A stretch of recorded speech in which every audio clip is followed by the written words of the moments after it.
오늘 우리들에게 주는 하나님의 말씀은 사무엘하 19장 1절로 15절입니다. 구약 494면쯤에 있습니다. 사무엘하 19장 1절로 15절입니다.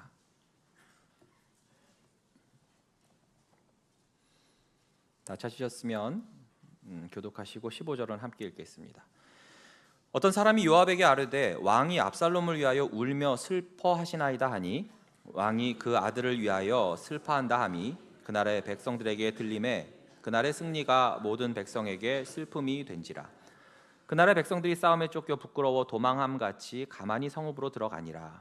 왕이 그의 얼굴을 가리고 큰 소리로 부르되 내 아들 압살롬아 압살롬아 내 아들아 내 아들아 하니 요압이 집에 들어가서 왕께 말씀드리되 왕께서 오늘 왕의 생명과 왕의 자녀의 생명과 처첩과 비빈들의 생명을 구원한 모든 부하들의 얼굴을 부끄럽게 하시니 이는 왕께서 미워하는 자는 사랑하시며 사랑하는 자는 미워하시고 오늘 지휘관들과 부하들을 멸시하심을 나타내심이라.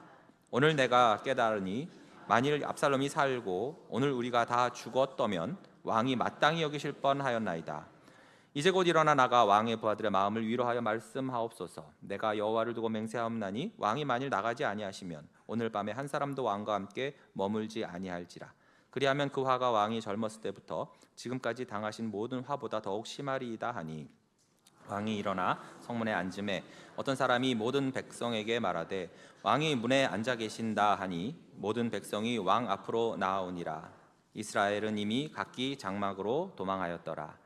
이스라엘 모든 지파 백성들이 변론하여 이르되 왕이 우리를 원수의 손에서 구원하여 내셨고 또 우리를 블레셋 사람들의 손에서 구원하셨으나 이제 압살롬을 피하여 그 땅에서 나가셨고 우리가 기름을 부어 우리를 다스리게 한 압살롬을 싸움에서 죽었거늘 이제 너희가 어찌하여 왕을 모셔올 일을 잠잠하고 있느냐 하니라. 왕이 사독과 아비아달 두 제사장에게 소식을 전하여 이르되 너희는 유다 장로들에게 말하여 이르기를 왕의 말씀이 온 이스라엘이 왕을 왕궁으로 도로 모셔오자 하는 말이 왕께 들렸거늘 너희는 어찌하여 왕을 궁으로 모시는 일에 나중이 되느냐. 너희는 내 형제요 내 고륙이거늘 너희는 어찌하여 왕을 도로 모셔오는 일에 나중이 되리요 하셨다 하고 너희는 또 아마사에게 이르기를 너는 내 고륙이 아니냐. 내가 요압을 이어서 항상 내 앞에서 지휘관이 되지 아니하면 하나님이 내게 벌 위에 벌 내리시기를 바라노라 하셨다 하라 하여 모든 유다 사람들의 마음을 하나같이 기울게 하매 그들이 왕께 전가를 보내어 이르되 당신께서는 모든 부하들과 더불어 돌아오소서 한지라. 함께 읽겠습니다. 왕이 돌아와 요단에 이름에 유다 족속이 왕을 맞아 요단을 건너가게 하려고 길갈로 오니라. 아멘. 에이불비라는 단어 들어보셨습니까? 에이불비. 에이굴비가 아니고 에이불비. A가 B는 아니니까 A 불비가 맞겠네. 근데 한자를 한번 볼까요? 네, 저렇습니다. 슬프긴 하지만 겉으로 그 슬픔을 너무나 과도하게 드러내지 않는다입니다. 이것은 특히 지도자가 반드시 가져야 할 덕목이기도 해요. 꼭 슬픔만이 아니더라도 그것이 기쁨이 되었든 노여움이 되었든 이러한 감정들을 특히 지도자라는 사람이 대중 앞에서 너무나도 노골적으로 자주 함부로 드러내는 것은 삼가야 합니다. 어떤 지도자는 이것을 이용 내지는 악용을 하기도 해요. 이를 통해서 대중의 이성을 마비시키기도 하고 감정을 건드려서 선동을 하기도 하죠. 절제가 안 된 과도한 감정의 표현은 주변 사람들을 매우 힘들게도 하고 또 그 감정 자체에만 매몰이 되어서 본인은 물론 주변 사람들이 본질에 집중하지 못하고 또 해야 할 일을 못하게 합니다. 오늘 본문의 서두에서의 다윗이 그러합니다. 다윗은 압살롬의 반란을 이제 진압하면서 그것이 이제 깨끗하게 잘 다윗의 승리로 이제 이 반란이 진압이 되고 말았죠. 그런데 그동안의 과정을 우리가 지켜보면 하나님께서 어떻게 개입하셨고 또 어떻게 움직이셨는지를 우리는 말씀을 통해서 소상히 알 수가 있었습니다. 압살롬의 최후는 너무나 좀 허망했죠. 어처구니가 없었습니다. 도망치던 압살롬은 자신이 그렇게나 자랑스럽게 여겼던 그 풍성한 머리털이 상수리 나무 가지에 걸리는 바람에 매달리고 말았어요. 그런데 압살롬만은 살려두라는 이 다윗 왕의 명령을 요압은 가볍게 무시를 했고 즉시 죽이고 말았습니다. 이로 인해서 아버지로서의 다윗은 아들 압살롬의 죽음의 소식에 너무나도 슬퍼하면서 내 아들 압살롬아를 계속 반복하며 외쳤지요. 사무엘하 18장 33절에 보시면 왕의 마음이 심히 아파 문 위층으로 올라가서 우니라. 그가 올라갈 때에 말하기를 내 아들 압살롬아, 내 아들 압살롬아, 차라리 내가 너를 대신하여 죽었다면 압살롬 내 아들아 하였더라. 전령이 전한 아군의 승리 소식보다도 이 압살롬의 생사에만 관심이 있었던 다윗은 내 아들을 5번이나 그리고 압살롬의 이름을 3번이나 부르짖었고 그리고 자신이 대신 죽었어야 했다고 목 놓아 울부짖었어요. 그러니까 다윗의 아비로서의 그 인간적인 감정이 매우 진하게 표현된 것이죠. 비록 반역자지만 사랑하는 아들의 죽음 소식에 이렇게 반응할 수 있어요. 그런데 오늘도 우리가 읽은 본문을 보세요. 전령이 먼저 승전 소식을 알려왔고 그리고 이제 그 전쟁 나머지 뒤처리하고 다 수습하고 마무리한 군사들이 이제 나중에 성으로 복귀하게 된 것이죠. 여러분, 이 성읍은 예루살렘 성이 아닙니다. 요단 동편의 마하나임 근처에서 다윗이 압살롬과의 전투를 위해서 잠시 머무르고 있는 성읍이에요. 자, 앞서 전령이 승전 소식을 전한 이후에 한참이 지나고 나서 이제 군대가 이 성읍으로 귀환을 하고 있는데 이때까지도 지금 다윗은 뭘 하고 있다는 것입니까? 4절에 보시면 왕이 그의 얼굴을 가리고 큰 소리로 부르되 내 아들 압살롬아 압살롬아 내 아들아 하니. 여러분, 이 날은 바로 사실상 다윗의 왕권이 회복된 승리의 날이요, 기쁨의 날이에요. 이를 위해서 많은 백성들이 목숨을 걸고 다윗을 도왔단 말이죠. 그럼에도 다윗의 이와 같이 지나친 슬픔은 백성들로 하여금 마치 자신들이 뭔가를 크게 잘못한 것처럼 느끼게 했고 결국 모두가 죄인이 된 것처럼 그 사기가 다 땅에 떨어지고 말았어요. 2절 3절이 그 말씀이잖아요. 왕이 그 아들을 위하여 슬퍼한다 함이 그날에 백성에게 들림에 그날의 승리가 모든 백성에게 뭐가 됐다고요? 슬픔이 됐다는 거예요. 그날의 백성들이 싸움에 쫓겨 부끄러워 도망함 같이 가만히 성읍으로 들어가니라. 성경은 이 다윗의 슬픔을 결코 긍정적으로 묘사하고 있지 않습니다. 다윗의 슬픔이 백성들의 기쁨을 슬픔으로 바꾸었다고 말하죠. 승전가를 부르고 개선행진을 하는 군사들, 다윗을 위해서 목숨을 걸고 싸운 용사들을 마치 탈영병, 폐잔병처럼 부끄럽게 만들고 있다는 것입니다. 그래서 다들 조용히 죄인처럼 고개 숙이고 성으로 이렇게 침울하게 들어오고 있는 거예요. 왜 그렇습니까? 왕이 아이고 내 아들, 아이고 압살롬아 이러고 있으니까. 또 다윗이 막 소리 고래를 지면서 차라리 내가 대신 죽었어야 되는데 아주 그냥 이러고 있으니까 다윗을 위해서 지금까지 목숨 걸고 싸웠던 군사들이 무슨 생각하겠어요? 야, 그럼 우리가 압살롬 대신 전사했어야 되는 거야? 지금 상황이? 이런 섭섭한 생각이 안 들겠습니까? 우리는 누구나 인생에서 큰 상실의 순간을 경험해요. 그럴 때면 자연스럽게 우리의 감정들이, 인간적인 감정들이 쏟아져 나오지요. 그런데 중요한 건 자칫 그러한 감정이 너무나 지나쳐서 우리의 자리를, 우리의 삶을, 우리의 사명을, 그 본질을 흔들리게 할 수 있다는 점이에요. 때때로는 너무나 감정에 빠져서 하나님의 부르심과 나에게 주신 그 사명을 잊어버릴 때도 있다는 것입니다. 슬픔에, 때로는 억울함에, 분노에, 섭섭함에, 후회에 현재의 상황을 바로 직시하지 못할 수도 있어요. 특히 다윗처럼 개인적인 슬픔이 공적 역할을 가리는 결과를 낳을 수 있다는 것입니다. 그런데 하나님은 이런 모습을 원하시질 않지요. 다윗도 과거엔 이렇진 않았습니다. 밧세바의 사이에서 낳은 그 사생아가 시름실 말타가 죽었지요. 죽기 전까지 그는 금식도 하고 울기도 하고 그랬지만 그 아이가 죽자 그 즉시 다시 일어나서 몸을 씻고 기름을 바르고 의복을 갈아입고 하나님께 예배하고 왕의 음식을 차려 먹었습니다. 이것은 무슨 말입니까? 이제 더 이상 한 개인의 슬픔에 머물러 있지 않고 왕으로서 자신의 사명을 기억하고 원래의 자리로 돌아왔다는 뜻이에요. 그런데 지금의 다윗은 어떻습니까? 너무나 크게 흔들리고 있어요. 이러다가 나라가 또 어떻게 될지 모르겠습니다. 민심이 막 흩어지고 있어요. 그런데 바로 그때 하나님께서 강권적으로 개입을 하십니다. 다윗을 다시 정신 차리게 하시고 더 이상 그 깊은 슬픔과 연민에 자신을 방치하지 못하게 하십니다. 놀라운 것은 그러한 일을 한 사람을 통해서 역사를 하시는데, 놀랍게도 그것은 아비아달이나 또는 나단 선지자가 아니라 누굽니까? 요압이었습니다. 놀랍게도 하나님은 이 요압, 평소 다윗을 좀 무시하고 압살롬을 죽였던 교만하고 안하무인인 이 요압을 들어 쓰십니다.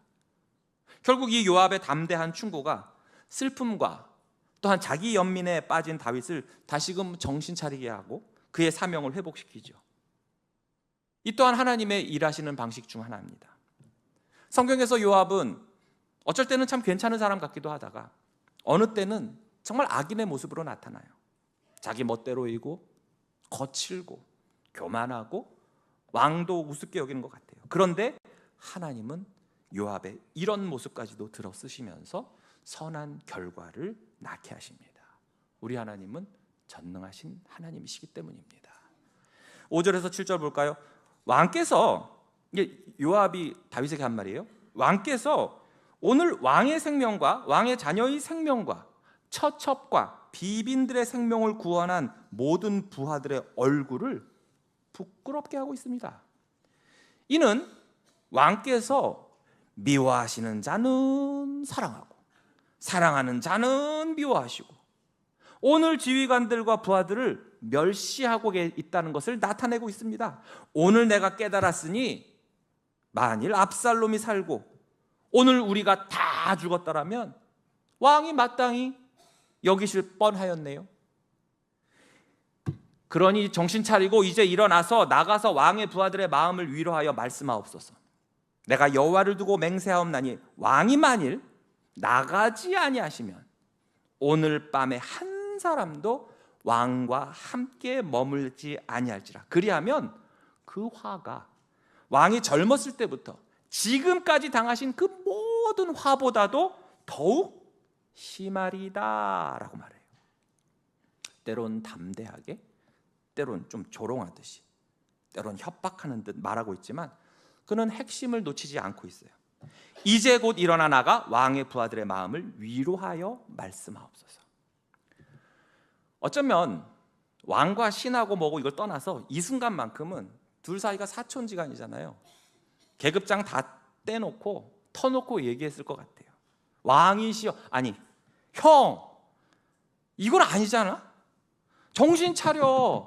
지금 당장 나가서 형을 위해서 그 목숨을 바쳐 싸운 저 군사들을 위로하고 격려하고 칭찬 좀 해줘. 만약에 형 내 말대로 안 하면 그땐 다 형들 오늘 밤 안으로 다 떠날걸? 그렇게 되면 지금까지 형이 당했던 그런 수많은 어려움과는 비교도 안 될 비극을 겪게 될 거야. 형, 그러니 정신 좀 차려. 왕으로서 해야 할 일 좀 해. 왕의 자리를 지키기 위해서라도 더 이상 감정에 숨어서 휘둘리지 말고 울지 말고 숨지 말고 나가서 백성들과 대면하라고 지금 촉구를 하고 있는 거예요.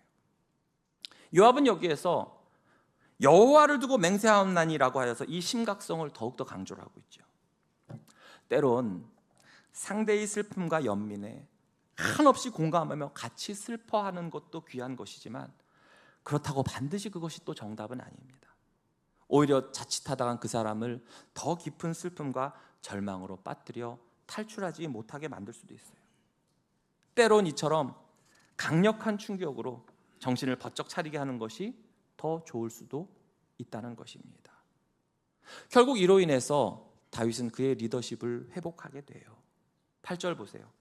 왕이 일어나 성문에 앉음에 어떤 사람이 모든 백성에게 말하되 왕이 문에 앉아 계신다 하니 모든 백성이 왕 앞으로 나오니라. 자, 고대 도시의 이 성문은요, 단순한 출입구가 아닙니다. 다양한 사회적, 정치적, 사법적 활동이 이루어지던 그러한 중심지였어요. 재판이 이루어지는 곳이고 또 장로들과 지도자들이 모이는 곳이고 또 정치적 결정이 선포되는 곳이었습니다. 이 백성들과 왕이 소통하는 자리이기도 했어요. 따라서 다윗이 성문에 앉았다라는 것은 단순히 앉아서 그냥 쉬는 의미가 아니에요. 왕으로서 바로 공동체를 다시 품고 지도자의 자리로 돌아왔다는 상징적인 행동인 거예요. 자, 백성들의 혼란과 좌절 가운데서 다윗은 더 이상 자기 슬픔과 연민에 머물지 않고 다시 리더로서 그 책무를 감당하는 자리로 나아간 것입니다. 자, 이처럼 하나님은 요압을 통해서도 이 다윗을 그 슬픔에서 회복으로, 감정에서 사명으로, 은둔에서 공동체의 섬김으로 돌아오도록 하신 것입니다. 사랑하는 성도 여러분, 믿음의 사람은 눈물이 전혀 없는 냉혈한이 아니라 눈물을 흘릴 줄 알고 또 비통해야 할 줄 알고 오열할 수 있지만 애이불비 거기에 함몰되어서 그대로 쓰러지는 사람이 아닙니다. 다시 믿음으로 일어설 줄 아는 사람이에요. 혹시 지금 내 자신이 너무 감정의 자리에 머물고 있지는 않습니까? 하나님은 우리가 사명의 자리, 믿음의 자리, 바로 섬김의 자리로 다시 나오기를 원하십니다. 깊은 슬픔에 빠진 누군가에게 이 요압처럼 영적인 충고를 해줄 수 있는 저와 여러분이 되어서 다시 하나 되는 공동체로 나아갈 수 있기를 소망합니다. 감정의 자리를 넘어서 사명의 자리로 나아가시기를 축복합니다. 자, 이렇게 다윗이 사명을 회복하자 이제 비로소 백성들이 움직이기 시작했어요. 문제는 백성들이 양쪽으로 나뉘었다는 겁니다. 마치 지금 우리나라처럼 다윗을 지지했던 승리한 백성들과 압살롬을 지지했던 패배한 백성들이에요. 정치적으로 민족적으로 매우 혼란한 상황이었고 다윗은 여전히 요단 동쪽 마하나임에 머물러 있고 아직 예루살렘으로 돌아오지 못하고 있어요. 9절에 보시면 이스라엘 모든 지파 백성들이 변론했다고 했습니다. 이 말은 논쟁하고 토의한다는 뜻으로서 백성들 사이에 여전히 혼란과 갈등이 심해져 있음을 말해요. 근데 이들은 압살롬을 지지했던 자들인 것 같습니다. 지난날 다윗의 공로를 이들은 인정을 하면서도 그러나 그가 아들에게 쫓겨서 피신했던 것에 대해서 비판을 하고 있거든요. 다윗은 과거에 이 백성들을 구원했던 왕이지만 현재는 압살롬을 피해서 나라를 떠났다는 점을 이들은 지적하고 있는 거예요. 여러분, 임진왜란 당시에 조선의 왕이 선조였잖아요. 근데 그 선조가 지금까지도 두고두고 비난을 받는 이유가 뭡니까? 임진왜란이 일어나자 그가 곧장 한양과 왕궁을 버리고 도망을 가서 명나라로 망명을 가려고 했단 말이에요. 백성들에게는 막 싸우라고 독려하면서 그러면서 또 이순신 장군이나 김덕령, 곽재우 같은 의병장들을 또 질투하여서 죽이려고 했어요. 그래서 오죽하면 선조를 도망갔다고 해서 런조라고 하겠습니까? 도망가다 런자를 써서 런조라고 말을 해요. 이처럼 다윗에게도 백성들이 양가 감정이 있었던 거예요. 다윗을 존경하고 감사하는 마음도 있지만 그가 압살롬에게 쫓기듯이 성을 버리고 나갔다라는 사실이 그들의 마음을 어렵게 하고 있었던 거예요. 압살롬을 지지했던 백성들, 그들은 압살롬에게 기름까지 부었던 사람들입니다. 즉 백성들 중 다수가 압살롬의 통치를 일시적으로 수용했다는 뜻이에요. 그러니 결국 어떻게 됩니까? 이들도 반역자가 된 셈이에요. 하지만 이제 압살롬도 죽었고 정치적 리더십에 공백이 생겼어요. 게다가 다윗이 복귀를 하면 자기들 뭐가 될까 봐 반역자, 부역자가 돼서 처형될지도 모른다는 두려움이 있어서 이러지도 못하고 저러지도 못하고 지금 논쟁만 하고 있었던 것입니다. 그런데 바로 그때 하나님께서 다시 또 개입하셔서 이들의 마음을 움직이시죠. 10절 하반절입니다. 이제 너희가 어찌하여 왕을 도로 모셔올 일에 잠잠하고 있느냐 하니라. 하나님께서 어느 무명의 누군가의 입을 통해서 말씀하신 거예요. 너희가 어찌하여 왕을 도로 모셔올 일에 잠잠히 있지? 왜 가만히 있지? 이로 인해 백성들 내부에서도 왕의 복귀를 바라는 움직임이 시작이 되고 있어요. 사랑하는 성도 여러분, 우리의 삶에서도 참 혼란스럽고 모호한 시간들이 있습니다. 무엇이 옳은지, 누구를 따라야 할지, 어떤 결정을 내려야 할지 헷갈릴 때가 있어요. 그런데 바로 그때 누군가가 이런 질문을 합니다. 왜 우리가 왕을 다시 모셔올 일에 잠잠하고 있는가? 백성들은 다윗이 어떤 존재였는지를 분명히 기억하고 있어요. 왕이 우리를 원수의 손에서, 블레셋의 손에서 구원하셨다. 하지만 압살롬 이후 백성들은 다윗을 피하고 버리고 외면했어요. 지금 모든 상황이 끝났는데도 여전히 그들은 잠잠히 하고 있습니다. 아무도 나서지 않고 있어요. 이처럼 때론 침묵은 죄가 되기도 합니다.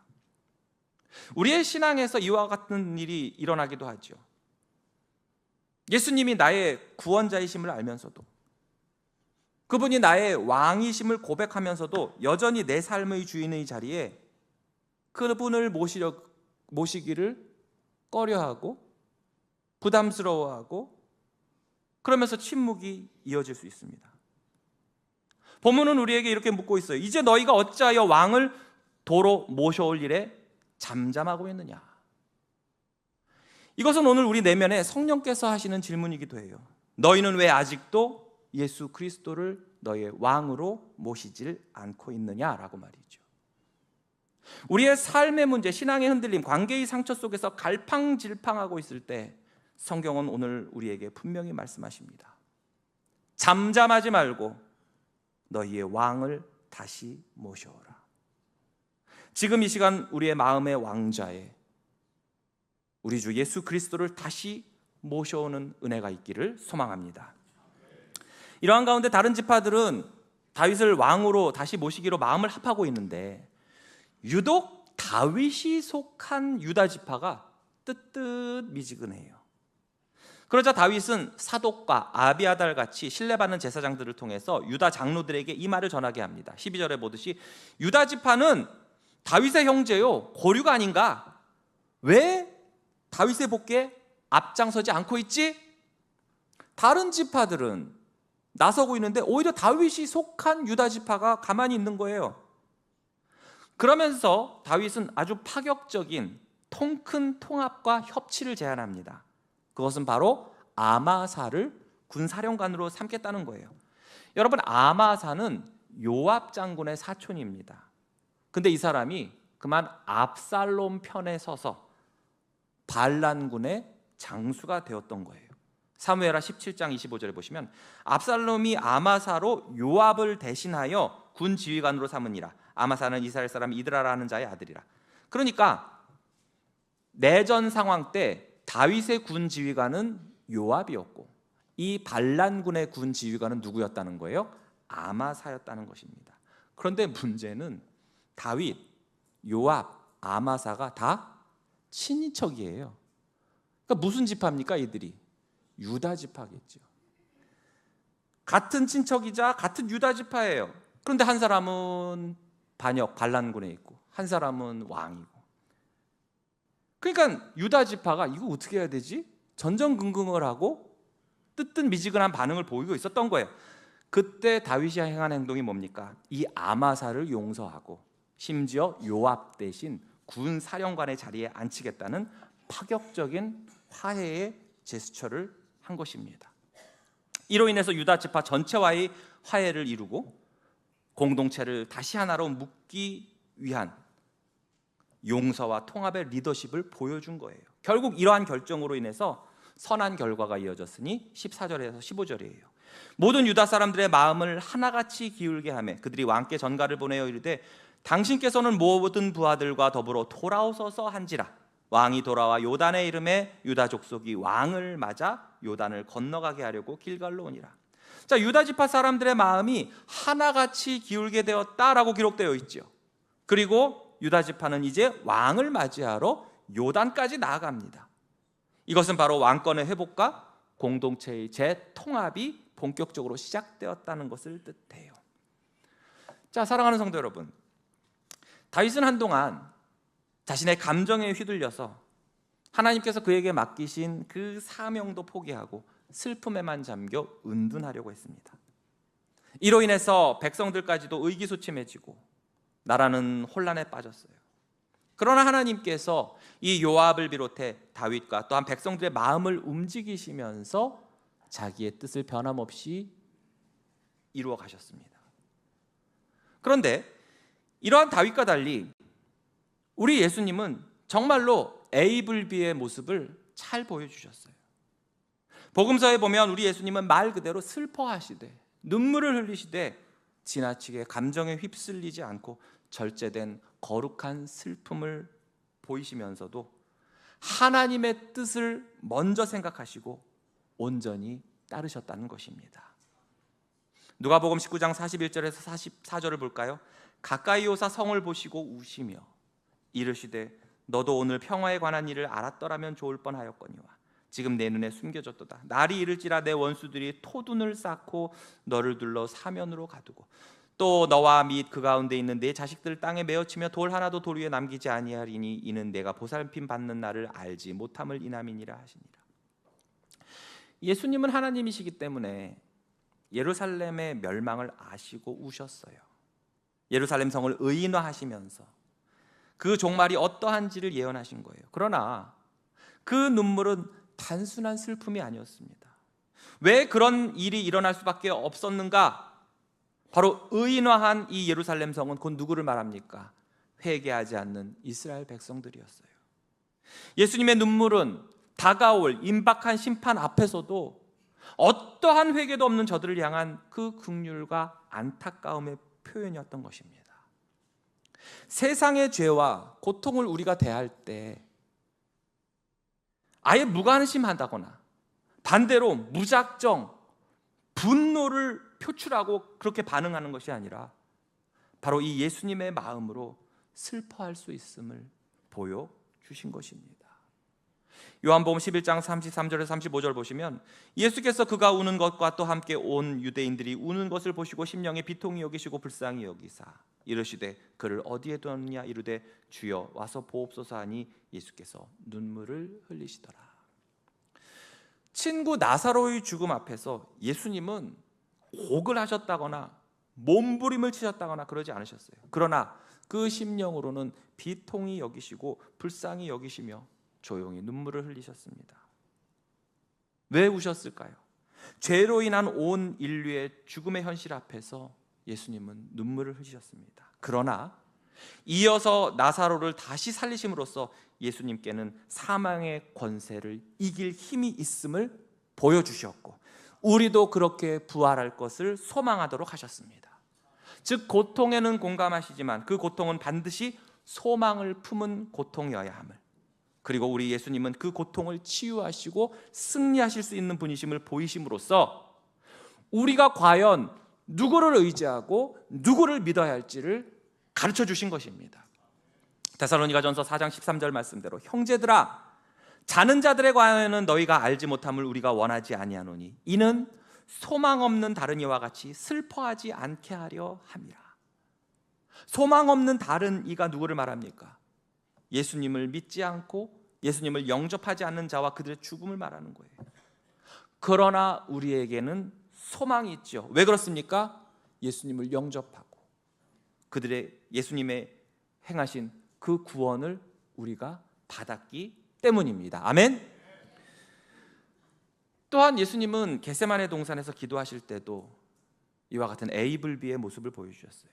마태복음 26장 36절에서 39절 보시면 이에 예수께서 제자들과 함께 겟세마네라 하는 곳에 이르러 제자들에게 이르시되 내가 저기 가서 기도할 동안에 너희는 여기 앉아 있으라 하시고 베드로와 세베대의 두 아들을 데리고 가실새 고민하고 슬퍼하사 이에 말씀하시되 내 마음이 매우 고민하여 죽게 되었으니 너희는 여기 머물러 나와 함께 깨어 있으라 하시고 조금 나아가사 얼굴을 땅에 대시고 엎드려 기도하여 이르시되 내 아버지여 만일 할만하시거든 이 잔을 내게서 지나가게 하옵소서. 그러나 나의 원대로 마시옵고 아버지의 원대로 하옵소서 하시고 예수님은 이 십자가를 앞두고 심히 고민하고 슬퍼하셨어요.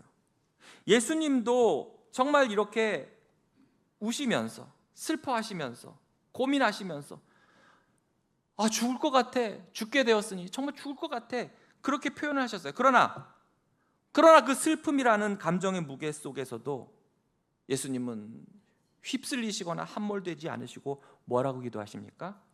그러나 내 뜻이 아니고 아버지의 뜻대로 하옵소서. 내가 원하는 것이 아니라 아버지가 원하는 대로 하옵소서 하며 기도를 하셨습니다. 예수님은 이 고통을 신적인 능력으로 피하려고 하지 않으셨어요.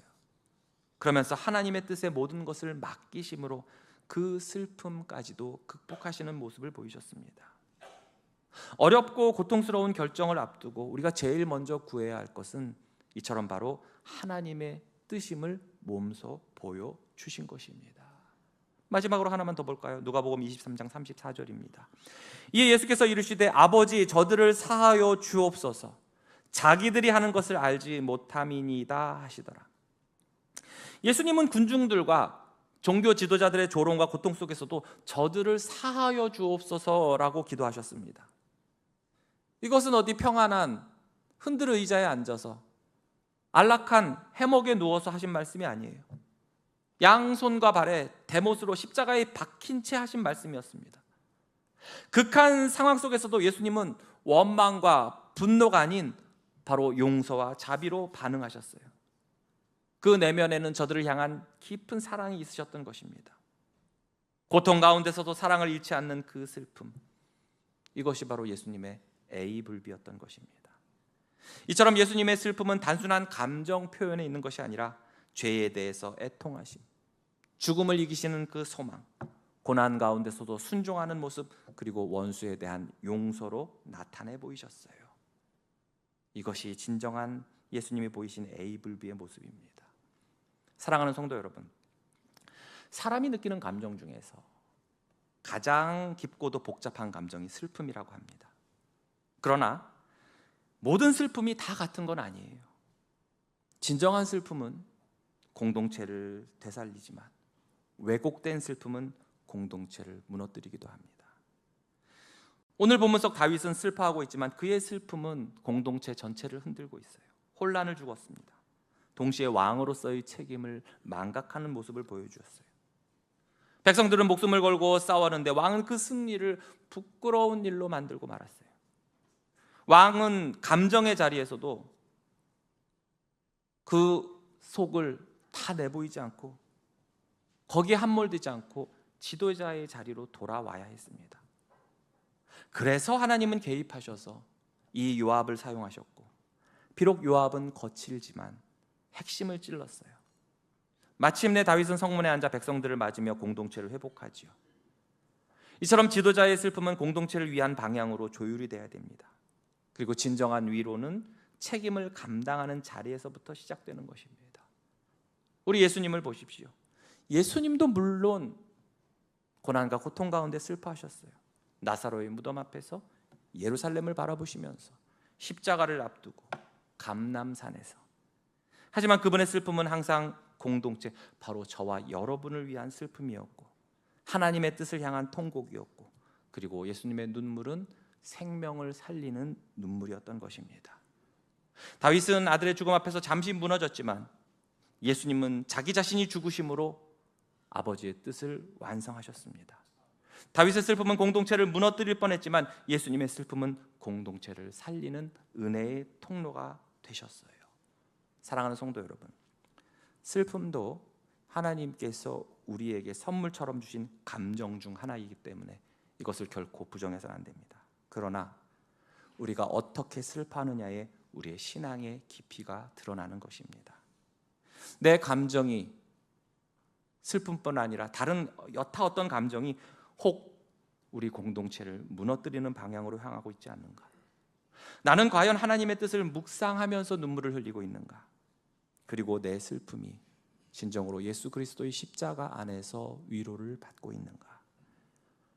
다윗이 잠시 행했던 이러한 실수를 반면교사 삼고, 그러나 우리 예수 그리스도의 그 눈물을 본받아서 하나님의 뜻과 내가 받은 사명의 본질을 잃지 않으시고 더욱 믿음 위에서 굳게 서시기를 주님의 이름으로 축복합니다. 기도하겠습니다. 사랑과 은혜가 풍성하신 하나님 아버지, 은혜와 사랑을 감사드립니다. 오늘 말씀을 통해서 우리의 마음과 우리의 생각과 눈을 새롭게 하심에 감사드립니다. 때로는 우리의 삶 속에서 정말 이 다윗이 처한 것과 같은 깊은 슬픔이 있습니다. 상실의 아픔과 실패의 통곡 속에 빠져서 주께서 내게 주신 사명과 책임을 잊고 주저앉을 때가 너무나도 많습니다. 하나님 아버지, 우리의 이 비통한 심령과 눈물을 주님 앞에 올려드리오니 우리에게 참된 회복을 주시고 다시 일어설 힘을 부어 주시옵소서. 슬퍼할 때조차도 바른 방향을 잃지 않게 하여 주시고 감정에 매몰되지 않고 주님께서 맡기신 공동체를 향해 책임의 자리에서 서게 하여 주시옵소서.